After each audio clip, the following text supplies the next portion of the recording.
So why don't we get started today? Thank you so much, everyone, for joining. This is Liliana Gutierrez with North America Enablement. And we have the voice of the seller in this webinar. Wes has used social media and has had some very good success in reaching out to new contacts and actually all the way to establishing a really good new way of establishing relationships with prospects and making them clients. So he will take us through some of his tips and techniques, building on what Aaron and Pamela have shared with you all about the applications, about LinkedIn and about LinkedIn Sales Navigator and about Twitter. And Wes, I'll turn it over to you for some very good hands-on experience. Thank you. Thank you, Liliana. I appreciate it. I view this session as really being where the rubber meets the road. And, I have a lot of people coming to me with questions about, hey, I got these new accounts that I don't necessarily know the right contacts, or I have this existing customer, but I'm having challenges getting through to another silo or business unit to have other conversations. And so this is all about how to use LinkedIn for hunting sales prospects and tracking down the right contacts and connections in virtually any company.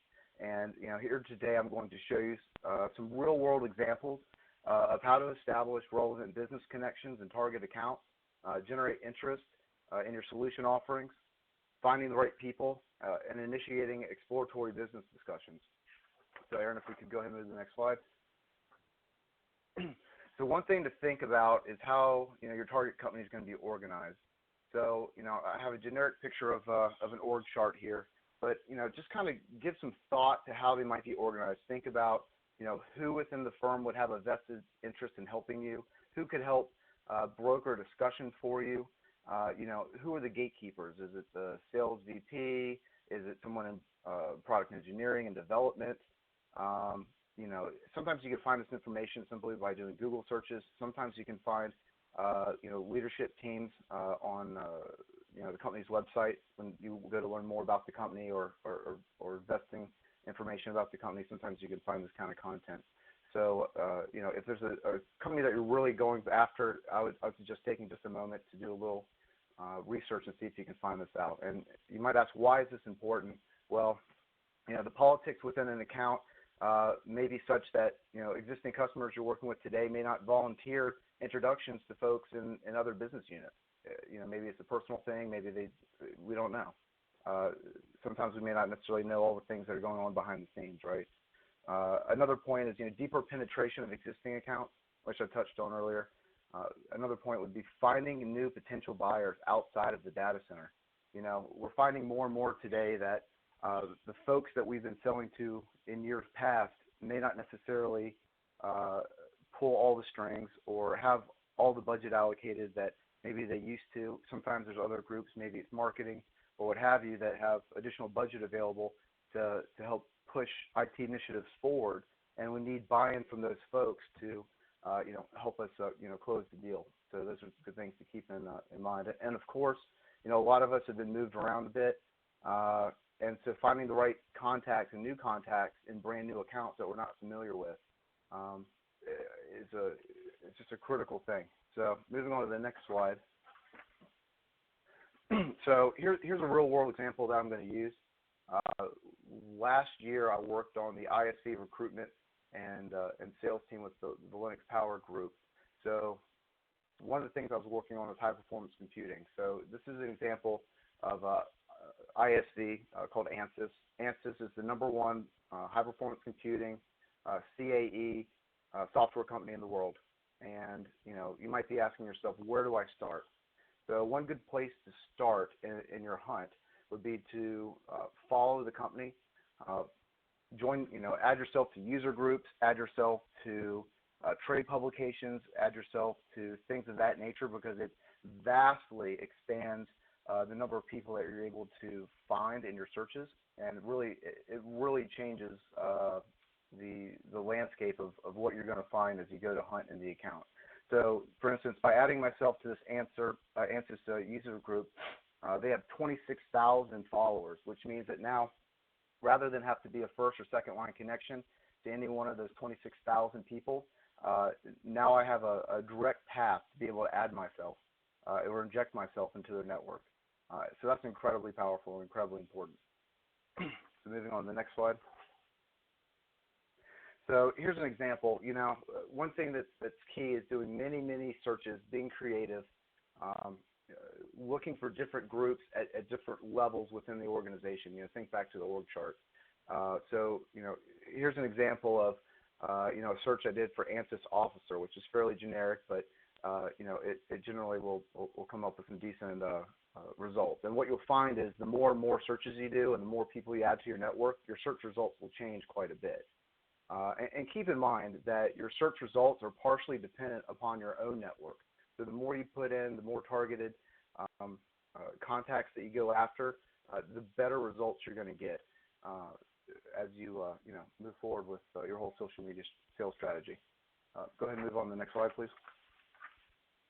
Now, again, thinking back to the org chart, give some thought to who might be gatekeepers or other folks that might have a vested interest in helping you, or folks that might be able to point you in the right direction.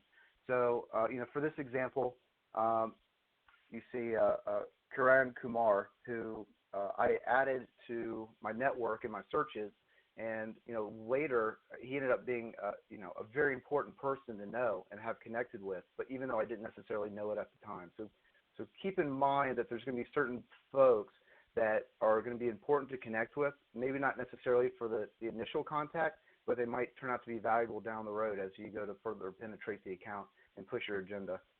Let's go ahead and move on to the next slide. So after you've done your first initial invitation blast within a company, wait about a week or so, because after about a week, most people have seen your invite come through their feed, and at that point they've had a chance to decide if they want to accept it or reject it. Check up on those who did accept. The reason I say that's important because, for one, some of their contact information might be available right under their name, so they might have their email address or their phone number. Oftentimes not, but it's worth checking anyway. Another point would be, you're not going to have a 100% response rate, right? So, sometimes sending a generic email along with your invitation can help you stand out from the masses that might be sending invites to folks on LinkedIn. So, on this slide, what I did is you can see I exported this customer's contact information out of LinkedIn and sent him a direct message to his personal email address. And basically, I reached out to him directly and said, I'm interested in finding the right person within ANSYS to discuss the possibility of running your simulation software on IBM Power servers with Linux. Can you direct me to the right person or right contacts within ANSYS to have an exploratory business discussion? And, sure enough, he did. And the contact that I reached out to was actually the chief product officer of ANSYS, which is a multi-billion-dollar company. And, sure enough, I was, fortunate enough to be, put in the right direction. And so that ended up working out great. Move on to the next slide. So another thing to think about would be folks, contacts that are going to be helpful down the road. Think about relevant players, right? So the first step of getting ANSYS ported over to the IBM Power servers was just to make that ISC available on our platform. But the second part is actually selling something. And at the end of the day, that's what we're all here to do, right? So, I did some LinkedIn searches for customers that are currently using the software packages that I was porting over to Power. So in this example, I went through and searched out some Boeing engineers that currently use Fluent, which is an ANSYS product, because that would give me some kind of a user group, if you will, and some folks to reach out to. And once I had a basic understanding of this, I then reached out to the Boeing team to try to get some additional information and see how we might be able to get a deal going, based on the traction that I was getting. So let's move on to the next slide. So, I'm not going to read every one of these, but, the key is think outside the box. Look for a list of, it could be top tech startups, it could be top companies within your patch that do a certain thing. It could be a list of influencers within industry that, you're selling into. It could be up-and-comers. It could be people that write and trade publications for accounts that you're interested in.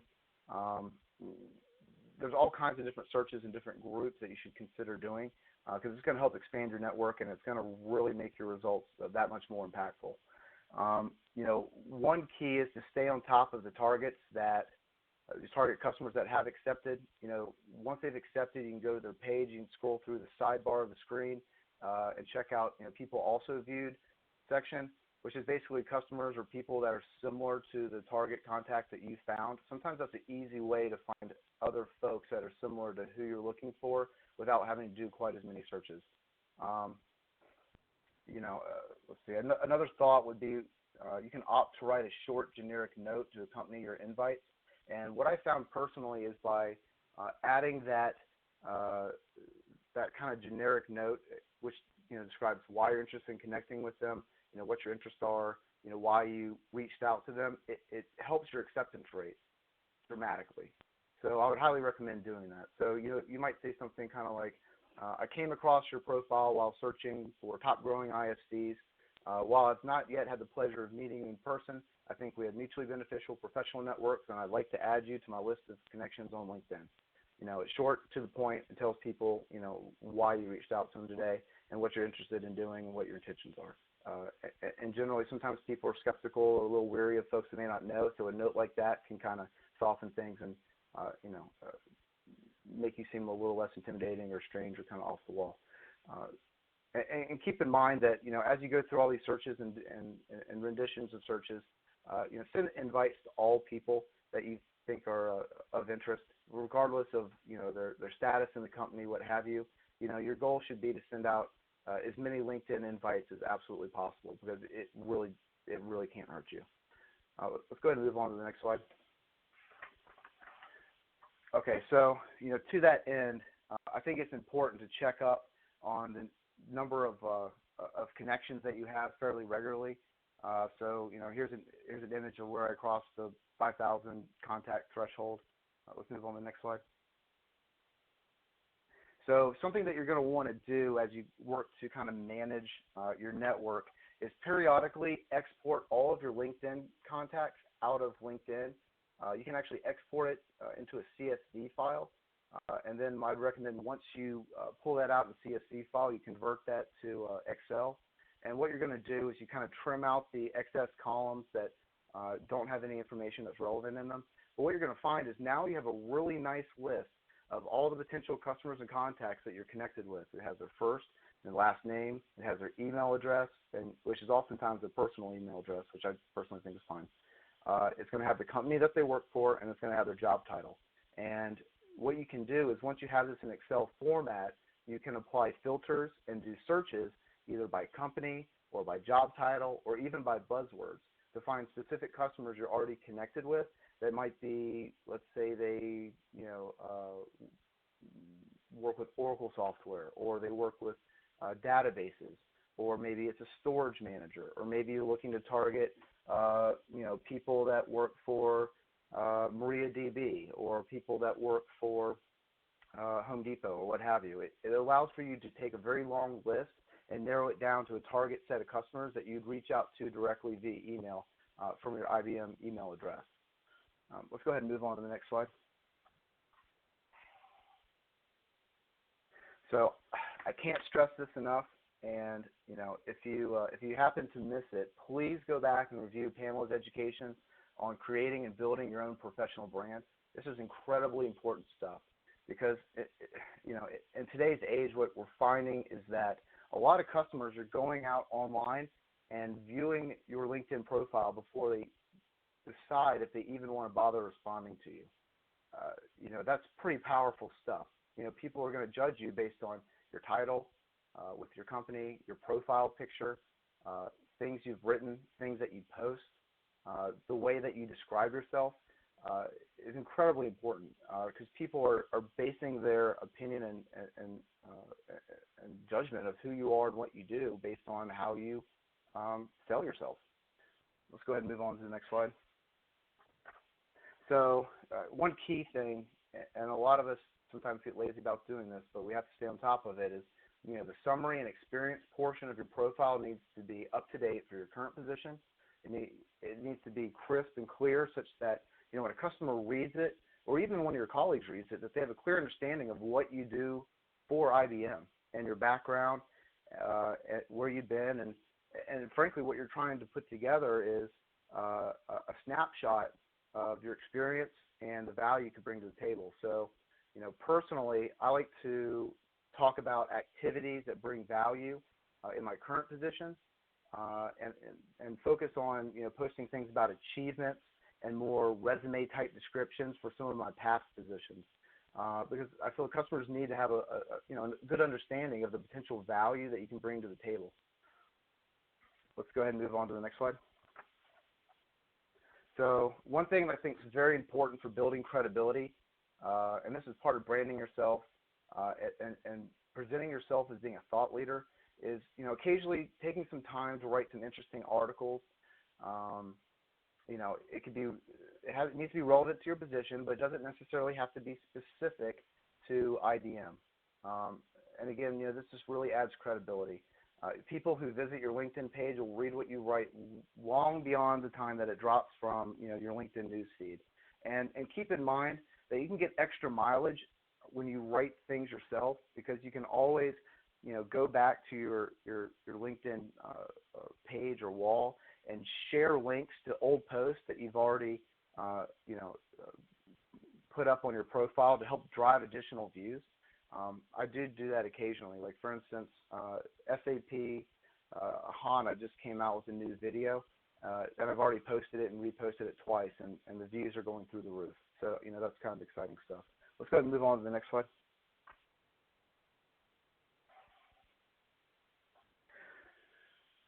So one thing to keep in mind are your LinkedIn statistics. I like to go back and check up on how many people have liked and viewed my anything that I post or shared. And what you'll find is the more people you add and the more relevant content you add, the better quality of the content you add, you'll start to notice you'll kind of attract a following, if you will, of people in the industry that check up on what you're doing and what you're posting. And the reason for that is, customers today aren't just looking at one or two solutions. They're investigating everything, right? So a lot of customers, the majority of customers, are using LinkedIn newsfeed as a way to quickly filter through things that are going on in the industry, trends, news, things like that. And keep in mind that liking and sharing things is really how information goes viral these days. So, here's an example of something that I posted. It's not necessarily specific to what I'm doing today, but it's a nice reminder of advancements in SanDisk technology. And go ahead and go to the next slide. Now, so here's an example. When you like or share content, keep in mind that that goes out to your network as well. And when you post good quality content that a lot of people like and share, it in turn filters out through their networks as well. So it's really going to up the amount of people that are seeing your content. Let's go to the next slide. Now here's an example of where I posted something that was from a trade publication. Don't be shy about sharing current industry news from credible sources. Think Forbes magazine, think Wired magazine, think Wall Street Journal. Think trade publications, things that add credibility to what you're trying to say and what you're trying to pitch. Go ahead and go to the next slide. Now, here's a great example. So I mentioned that, as you post good content and kind of build a following, you're going to start to see a lot of people are viewing your stuff. So here's an example of a chart that I posted, which depicts IBM in the top right corner as a leader in the industry. And, within 24 hours of me posting this piece of content, 1,400 people viewed it.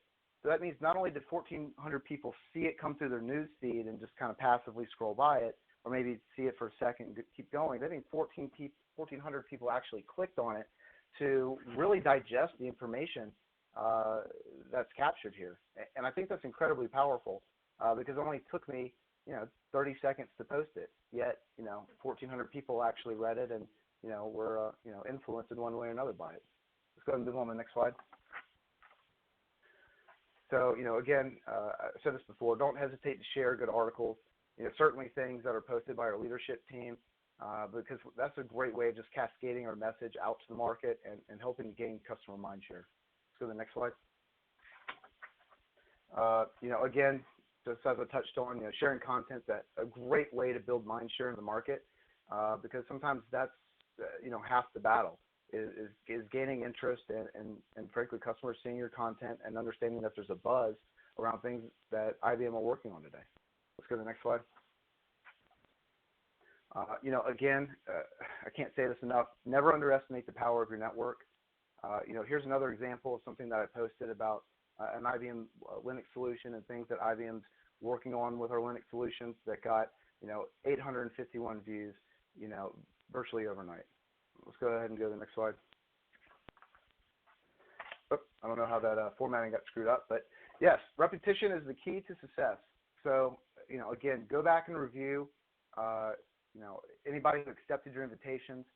Keep in mind that you're going to get different results, week to week as more and more people are added to your network. So rerun the same searches again and again, sometimes using different words or different orders or what have you, and you're going to find new people within your target companies to reach out to and contact and connect with. Again, rerun searches from the think outside the box slide. I think that's important. You're going to find that you'll kind of come up with your own cadence and rhythm for how you approach your own social selling strategy. I generally try to add people at different companies that at least have a similar or higher rank to myself 90% of the time. I do that specifically because it makes it easier to penetrate the company once you're in. You can send invites to C-level folks. You may or may not get traction with that right away. Sometimes you might have to start at the manager or director level to gain traction. Sometimes you have to start very organically at the bottom with systems, admins, and what have you, and work your way up from there. So you're going to have to kind of adjust your strategy depending on the customer and the amount of contacts you're able to find. I can't stress this enough. Dedicate a little time each day to work on your LinkedIn network, to do searches, and to find out what's going on with your customers and within the account and the types of things that people are doing there. And another thing I can't stress enough is don't be shy about reaching out to anyone that you feel like striking up a conversation with.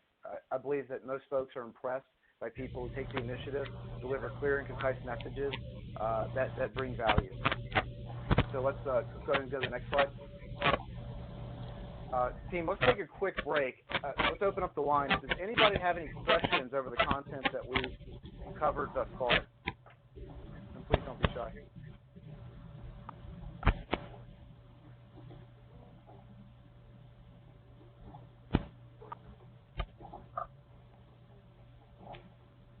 All right. Well, I guess let's go ahead and move forward. Let's go to the next slide. I'm going to try to run through another quick example. Before you do that, this is Leanna. One question that typically comes up is, how do you make time for it every day? It seems like a lot. Could you talk a little bit about how you include it in your daily life, knowing that no one has time? Well, I would approach it this way. I would say that, we're all stressed for time, right? But, the question that I would have for you is, how are you currently finding the right contacts and customers within the existing account? Are you dialing for dollars? Are you doing cold calls? Are you doing Google research, a combination of all three? Are you asking customers to, introduce you to other customers in the account? You might find you burn a lot of time, with cold calls. You might find that, customers may or may not be interested in introducing you to folks in other business units in the account. You may or may not get traction on that front. So I make it a point to, I personally use some of my own personal time, at night or what have you, to work on LinkedIn. But I check in periodically throughout the day, depending on what I'm working on, and I just try to make it part of my regimen day to day. Because frankly, I've been successful in doing this. I've got about a 30% response rate when I send personalized emails to customers, asking for invitations to set up meetings, or to direct me to somebody else in their account that would be interested or potentially interested in what I have to say. And I think that's pretty strong. In 2007, it took an average of 4 phone calls 4 cold calls to get somebody on the line. Today, that number is more than 8 calls to get somebody on the line. And if that person's important and busy, it would be even more than 8 calls. So you could burn a lot of time just, dialing for dollars. So I would say that treating LinkedIn as both a strategic and tactical sales tool will actually save you time in the long run and help you cover a greater number of accounts and touch a greater number of customers with that same amount of time and dedication. Do we have any other questions? Was that it?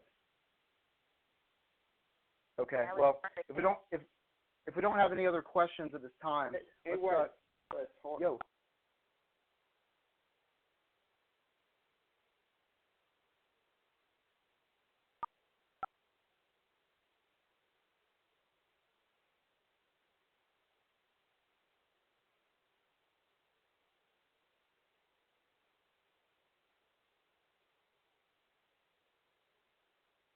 Hi there.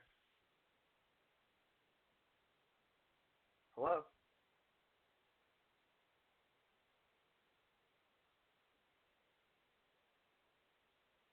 Hello? Hi there. Yes. Hey, You have a question? Yeah, I have a question. So let's say you try to make contact with someone that Sure. you've been trying to get a meeting or just an invitation for them to look at what you have to offer. When Sure. you use the email and you try to do a customized type approach, when should you give up? I mean, if you try multiple times, how do you know the person may or may not be interested? In other words, sometimes it could go a week or 2 weeks. So is there any statistics you can get from LinkedIn where it's showing whether they've seen it or not? So that's a good question. So generally what I do, and I touched on this earlier, I first export my LinkedIn connections, and I send an email from my IBM email to their personal email address, and just with a very short note that explains why I'm interested in talking to them and what I'd like to know and if they could help direct me to this person. So that's the first step. If I don't get any traction with that first step, the second step would be to send them an email via LinkedIn. And if that doesn't work, generally I'll let some time pass and then maybe give one more follow-up email just to see if they happen to see it. And after 3 times, if you can't get somebody on the line after 3 shots, then generally your best bet would be to move on to another contact in the company with a similar job title, whether that be somebody that works or potentially works for the target contact that you're really interested in connecting with, or sometimes you go above them to maybe say somebody that might be their boss and try the same tactic. And what I found is, generally before I dive into an account and get really aggressive, I try to build up at least 20 contacts within the account. So that way, once I reach out to the first person, I can maintain that momentum by sending the same kinds of messages to, say, those 20 people in that account. And statistically speaking, you send the same message to 20 people, you're going to get a bite somewhere and get some traction somewhere. So that's basically what I've done to try to navigate that step. Okay, thanks. You bet. Any other questions? Team? No. Thanks. Okay. You bet. All right. Well, I'm going to try to burn through the second half of this presentation with another example that I did for a colleague that was interested in trying to find credit unions that he was interested in targeting with a specific solution. So let's go ahead and go to the next slide. So I'm picking Ron here for this particular example. So, I started going through credit unions, and so I targeted Ron, for example, who's the CEO of this particular federal credit union. So let's go to the next slide. So what you'll see here is that when I click on Ron, Ron is actually a third line connection to me, which means he's not technically close enough for me to connect with typically. So generally, if somebody's a first or second line connection, one of these two buttons under their name will say connect. If you get to a contact where it doesn't have a button to connect because they're third or fourth or what have you line connection, that's too far outside of your own existing network. What a little trick that I found is there's an arrow right next to where it says View in Sales Navigator, and if you click that drop down, the second option is to connect. So it's kind of a backdoor way of being able to connect with people, even if they are outside of the first and second line network connections that you have. So keep in mind that that's always something that's available. So I definitely leverage that pretty heavily. Let's go ahead and go to the next slide. Now, when you connect with people in this fashion, you have a handful of options. So if you click on, say, colleague, it's going to ask which company did you work for where you and this target contact were colleagues together. Well, if they never worked for IBM, then chances are that's probably not a good option for you. If you say you're a classmate, they say, okay, what school did you and this target person attend together? Well, that's probably not going to work out either. If you say you've done business together, well, my personal thought is if you haven't done business with this person before and you say that you have, it might creep out the potential target and maybe send the wrong message, right? Especially if that person's a C-level person or SVP or VP or director level person, they might be a little cautious to accept your invite. If you click on, say, other or I don't know, you're not going to be able to send them anything. And frankly, some of these options, say other or I don't know, would require you to fill in the email address that they use for their LinkedIn page, which oftentimes is not their work email. So there's basically no way for you to know which email address they use. So the one option that seems best suited would be to click them as a friend. And, some customers might be a little, if they've never met you and you say that you're a friend, they may interpret that in one of a number of ways. But something that you can do to get past that kind of stigma, again, would be to write a personal note. And, here's my example, which is, well, I've not yet had the pleasure of meeting you in person. I think that we have mutually beneficial professional networks, and I'd like to add you to my list of connections on LinkedIn. It's short, it's to the point, it explains why you want to connect with them, and it doesn't sound too salesy. And I think that helps. Let's go ahead and move on to the next slide. So, after connecting with Ron, I go through his, LinkedIn page to see what kind of descriptions he has of what he does, what he's done in the past. And over here on the right side, these are other people. So basically other people on LinkedIn who viewed Ron's page also probably viewed these people over here on the right. And each one of these people over here on the right you see are primarily, presidents or, C-level folks that work at other credit unions. So this is a very easy way to find other contacts that you're going to want to reach out to that are similar to the target contact that you just found. It just, it helps expedite your search process. Let's go ahead and move on to the next slide. Another key thing to do is expand the number of groups that you're added to. So Harvard Business Review, for example, there's customers in all different types of industries that are tied into Harvard Business Review. So think about the type of groups that your potential contacts might be in, because this will help expand your network, and you don't have to necessarily be a first or second line connection with these folks to be able to add them or to find them or view them in your search results. Let's go to the next slide. We've had some other presentations on LinkedIn Sales Navigator, which is a very valuable tool, especially if your network isn't very robust, as of today.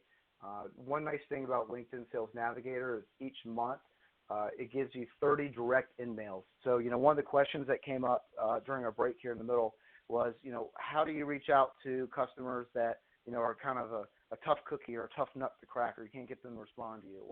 Or even more so, what if there's a specific target customer who knows the right customer, and you sent that person 2 LinkedIn invites to connect, and you haven't been able to get them to connect with you? Well, one thing that you can do is by using LinkedIn Sales Navigator, you have 30 direct in-mails that you can send to somebody who is not connected to you. So it allows for you to reach out and touch somebody that you otherwise wouldn't be able to reach out to or connect with or contact. So, please be sure to leverage LinkedIn Sales Navigator and those direct in-mails to help penetrate some of the tougher accounts, especially when you know there's a specific person that could really help you, or be, or someone who'd be very interested in what you have to say. Let's go ahead and move on to the next slide. So, here's another example of how you can kind of overlap your LinkedIn research with Google searches and other searches to find information about the specific company. Maybe that information has to do with the size of the company, number of employees, annual revenues, what have you, stock information. Sometimes this can be very helpful in finding additional information about your key contact. So, here you see under CEO and President, we have Ron's name. I've already connected with Ron. We have the number of members, number of full-time employees, what have you. Well, this kind of helps me to shape my message in anything that I send to Ron, so I can make it a little bit more customized to his, federal, credit union, the challenges he might be having, things of that nature. You can kind of start to shape your messaging for certain size customers that are in certain industries, such that the content and the things that you send to people don't feel like spam, which is very important, and I'll get to that a little bit later. Let's go ahead and go to the next slide.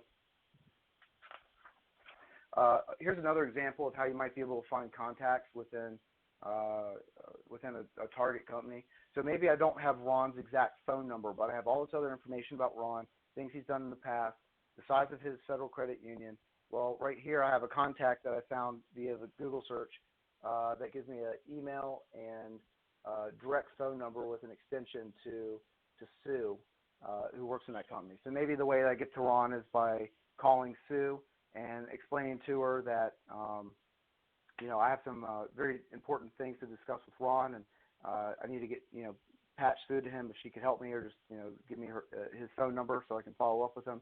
Another thing is you can sometimes see the naming schemes. A lot of companies will use the same naming schemes for all employees in that company.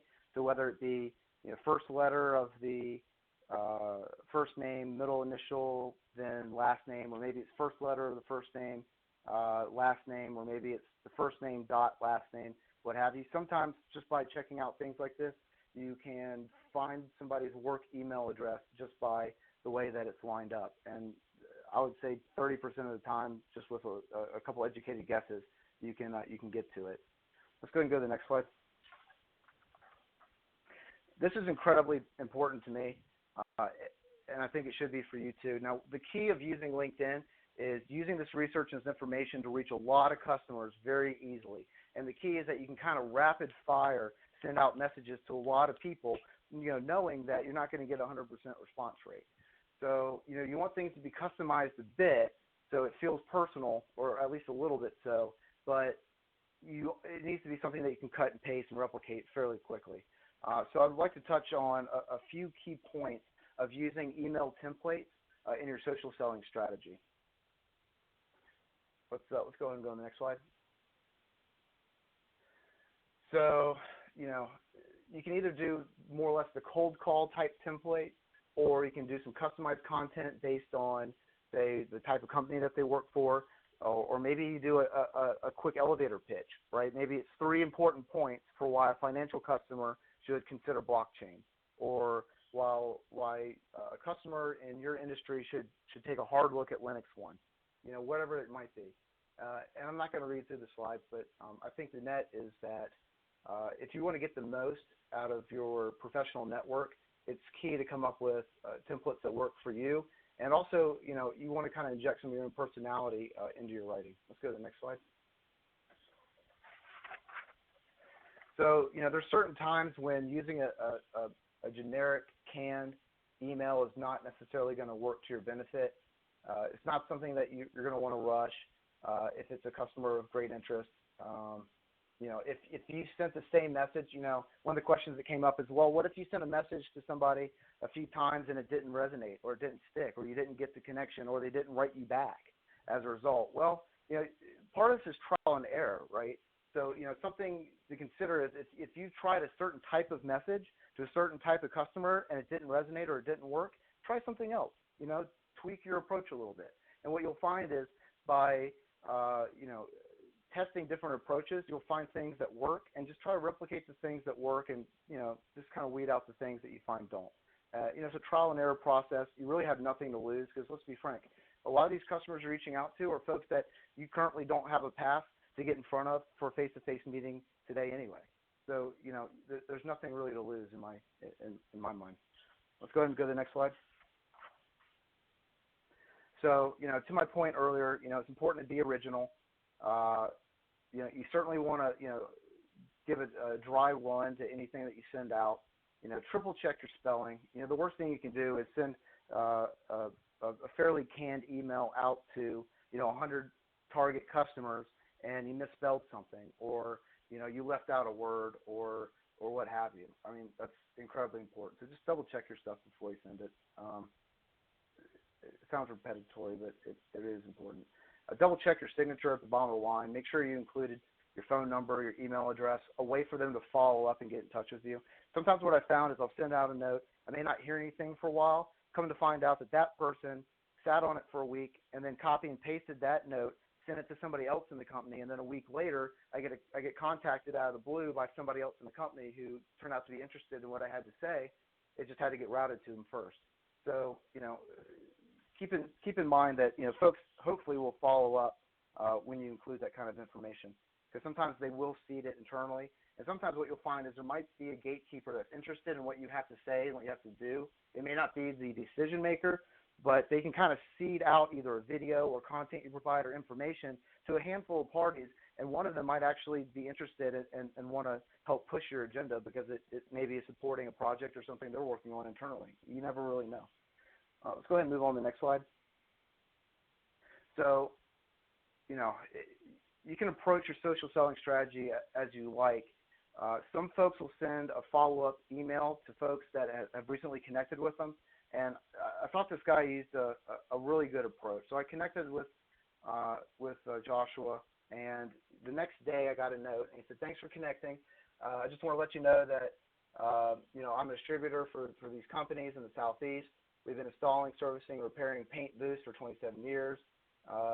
Obviously I'm not interested in Paint Boost, but I like the fact that he reached out, he explained a little bit about what he does, the area that he services, and just said, hey, if you're interested in something like this, or somebody might be, send them my way. Happy to help however I can, Joshua."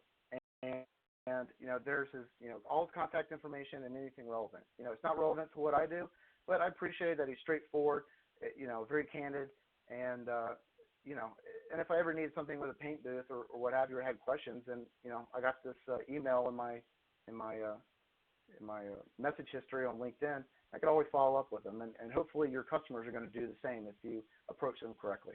Let's move on to the next slide. So you might ask yourself, well, gee, Wes, how do I go from just connecting with people and doing all this to actually penetrating that and writing something compelling that might get their attention? How do I go about taking these templates and coming up with a semi-canned email that I can replicate? Well, it's going to vary quite a bit. So I just made up an example this morning. And so let's say I'm looking for customers that currently are purchasing Linux and that are running a variety of other IT platforms. So I did a basic search on LinkedIn, through my network, and look for customers that were running different types of IT platforms and that work for larger companies and that currently buy Linux, which is frankly most folks out there. So by doing a quick search, I live in Atlanta. Cox Communications is based out of Atlanta. They're a big customer. IBM's lost a little traction in that particular account, but it's beside the point. But the net is, I customized a semi-customized an email directly to him saying, I know that your company is currently investing in Linux solutions. I know that based on your experience, and I highlighted in blue, as a IT ops and engineering manager, that you probably would appreciate this. And it's basically a couple points as to why Linux on Power is better than x86. And then kind of follow it up to say, hey, you might have heard about some of the things going on in the news or some of the buzz. Is there somebody that might be a good contact? Oh, by the way, then I have my contact information, and below that, in the meantime, if you're interested in watching a 2-minute brief video on Linux One, please see attached YouTube video, right? So some additional content. He may not necessarily immediately get back to me, but maybe by clicking on that video, it's enough of a point of interest that he'd either get back to me, or by him forwarding this email to somebody else in his company, then maybe they'd watch that video and say, yes, this does sound interesting. I'm going to contact Wes and see what he can tell me about Linux One. And I think that's key. Let's go ahead and move on to the next slide. So, thank you for your time today. Keep in mind, everybody's social selling strategy is going to be a little bit different. It's going to depend on the products that you're selling. You might pitch your solutions a little bit differently. You might be targeting different customers. You might have to reach different people in different organizations at all different levels to maybe make your sale, finalized and get things pushed through. But at the end of the day, if you work these tools and these methods, they do work and they do pay dividends. And I've had great success in doing it, and I hope you do too. And if there are any other questions, I'll go ahead and field those now.